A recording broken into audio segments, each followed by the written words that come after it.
Unless you've been hiding under a rock, we have all surely by now heard of Invincible. Written by Robert Kirkman, the comic book series getting its own animated TV show has surely boosted its popularity. With the end of Season 3, we have gotten decently deep into the series, and one of everyone's favorite moments in episodes is when the 18 alternate marks arrive to start what is known as the Invincible War. Spreading chaos and destruction wherever they go, I asked myself, could Luffy stop the Invincible War?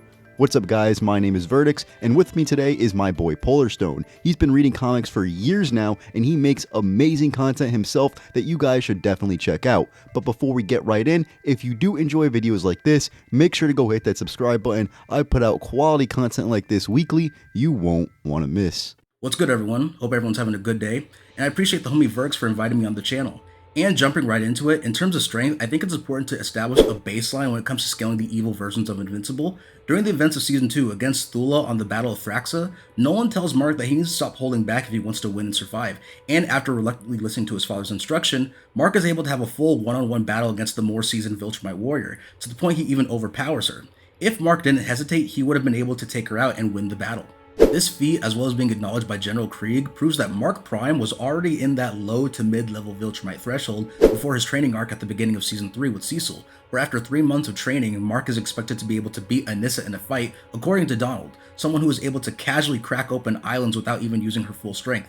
And many of these evil Invincibles are able to injure Mark Prime post his training arc, showing the bare minimum relativity in strength. There are definitely different levels of stats among the evil versions of Invincible, but we know that basically all 18 marks were able to conquer their Earths, with some even being able to kill their own versions of Omni-Man, which, going off of his own feats of casually tearing apart the Flaxen Empire across their entire planet, would put these guys at the highest interpretation within the continental to multi-continental range of strength, depending on your perspective. Now, Luffy, while he might just be by himself, is still a force to be reckoned with. As far back as Dressrosa, Luffy was clashing and defeating Chinjiao, a character who is capable of splitting apart and destroying continents. Later in that same arc, a character you probably have forgotten about by the name of Sai is also verbatim stated to be able to do the exact same thing. These are characters Luffy even back then was clearly stronger than, giving him easy continental level scaling. But obviously Luffy right now is massively stronger than these guys, as he was able to defeat Kaido and fight off Kizaru.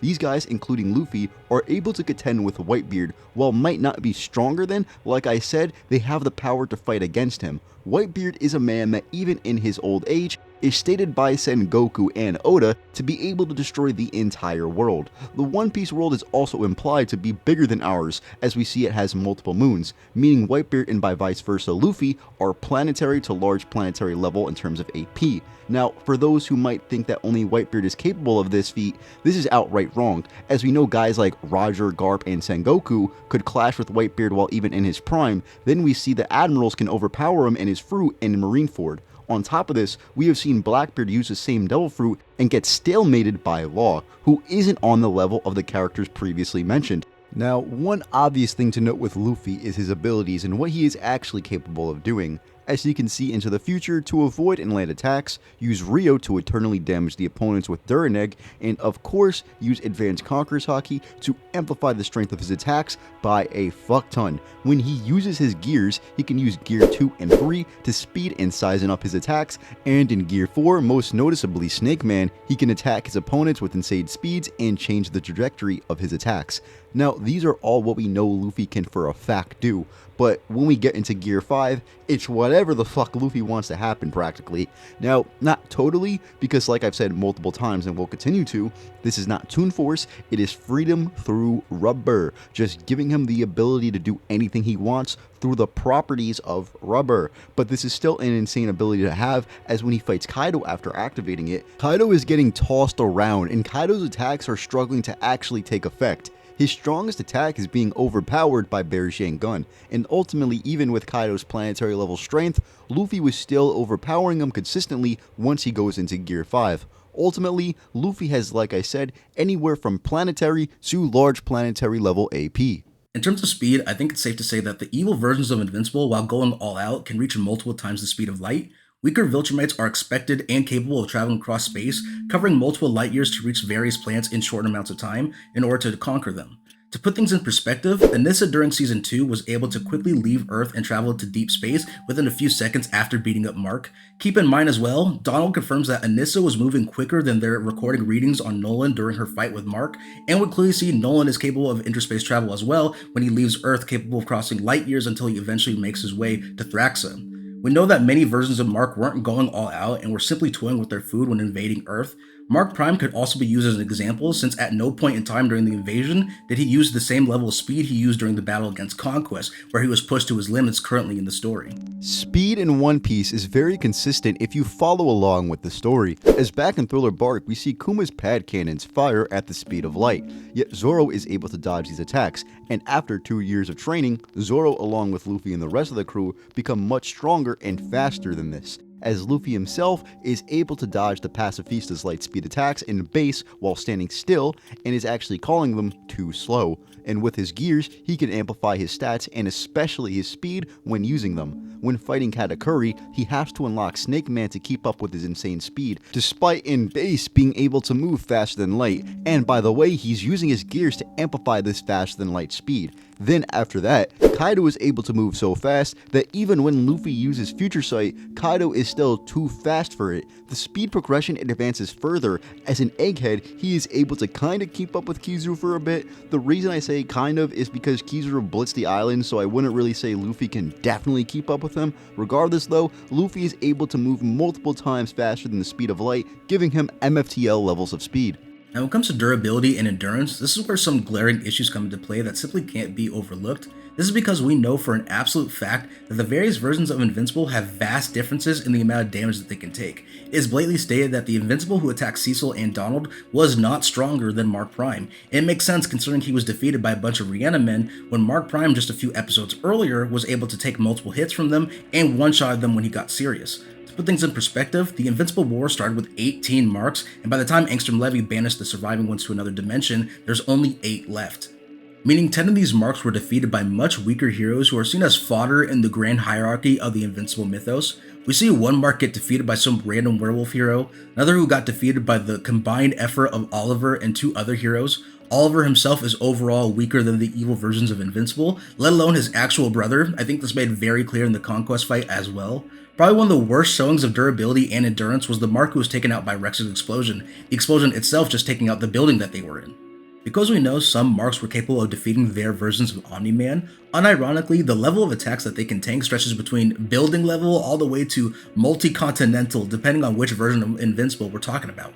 However, it is worth noting that because of their Viltrumite biology, if the attack isn't entirely fatal, it is possible for the evil versions of Invincible to continue fighting. I say this only because it isn't unreasonable to scale them to Lucan, another low to mid-tier Viltrumite who was able to continue fighting while having his guts literally spilled out of his body. So when it comes to finishing off these evil variants, the attack must definitely have enough power behind it to keep them down. Luffy's durability spans just up to superhuman, as the most he can do is harden his skin with armament haki, but his endurance spans pretty far, as in Gear 5, he was able to withstand attacks from Kaido that could contend with the world-destroying power of Whitebeard and brush off these attacks somewhat. They aren't enough to keep him anywhere close to down, and recently was able to tank a Conqueror's coded attack with a key by Gaban, a legend that was on the Roger Pirates. This is enough to get Luffy up to planetary level endurance, being able to sustain Kaido's attacks and, like I said, brush them off. Now that all the stats have been determined, here we come back to the question of the video. Could Luffy stop the Invincible War?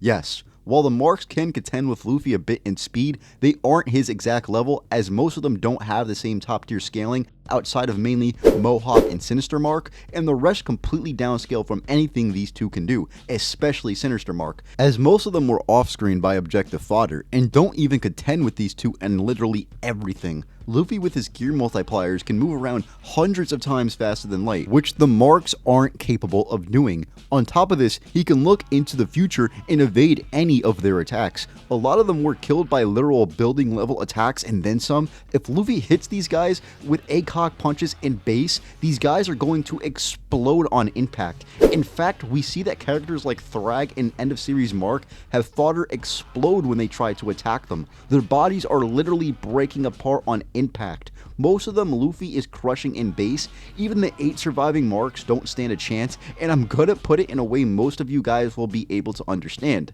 So, we know the highest tiers of scaling for the marks would be continental to multi-continental level in AP. We also know that Sai from Dressrosa is continental level. But who would you say wins if I put Sai up against Katakuri? You would most likely correctly say Katakuri demolishes. Now, if I were to put that same Katakuri that fodderizes that continental level being against Kaido, what happens then? He fodderizes Katakuri. Now you take Luffy, who can beat Kaido currently, and put him up against a continental level being, what do you think happens?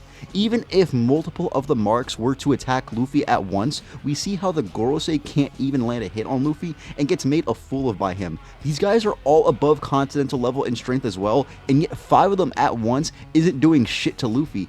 Even in base, Luffy could contend with Kaido, and with him speeding around the battlefield faster than them, he is bound to one-shot a majority, if not all of the marks in the state, let alone in his gears. If Luffy hits any of them with Star Gun or Bearjang Gun, they have literally no answer and will die from the attack. By the way, by one-shot, I don't mean like knockout, I mean actually one-shot them. And Invincible characters' bodies are easily broken apart, even without the effect of a planetary level attack. These marks are going to follow suit and get destroyed by these attacks from a full power Luffy. But what do you think, Polar? After laying out all the relevant stats, I think it's entirely fair to say that these evil Invincibles are just not going to be able to take out Luffy. This generally isn't downplay whatsoever. We've seen Luffy tank attacks stronger than any evil Invincible has been able to dish out themselves, and even worse, Luffy is able to tank attacks that the other versions of Invincible wouldn't be able to survive. A good example is the Invincible who was taken out by Rex's explosion. That version of Mark does not have the slightest chance at surviving a blast breath from Kaido, an attack that is capable of wiping out a large mountain, and yet a weaker version of Luffy casually tanks that same attack head on. Significantly weaker versions of Luffy are capable of casually dodging light speed attacks as well. Luffy, as he is right now in the story, can move faster than anything his weaker self could even comprehend. Not to mention again that many of these evil versions are blatantly stated to not scale to Mark Prime himself. I think it's important to remember that there is a strength hierarchy in the Invincible universe that can't be ignored. A small spoiler warning for the Invincible comic book, but as we've all clearly seen, Conquest is one of the strongest Viltrumites of all time, blatantly ragdolling Mark for the majority of their fight, and despite having his head bashed in, was capable of surviving the battle. But not even he stands a chance against the man he serves under, Grand Regent Thragg, the leader of the Viltrumite Empire. Without going into major spoilers, all I'll say is that Thragg's overall strength makes Conquest's fight against Invincible look like a toddler throwing a tantrum in comparison. He stands at a level most characters in the Invincible universe couldn't possibly reach, and would easily one-shot the strongest versions of the evil Invincibles. The only way any of the evil Invincibles would stand remotely of a chance against Luffy is if we upscaled them to much stronger versions of Mark later in the story. But as they are right now, they are getting stomped badly. Yeah, the only way for these guys to win would be for Luffy to go into Gear 5 and meet his time limit. But I highly doubt that he would hit his time limit before all the marks are destroyed, as he is faster and much stronger than all of them. Give Luffy the W here.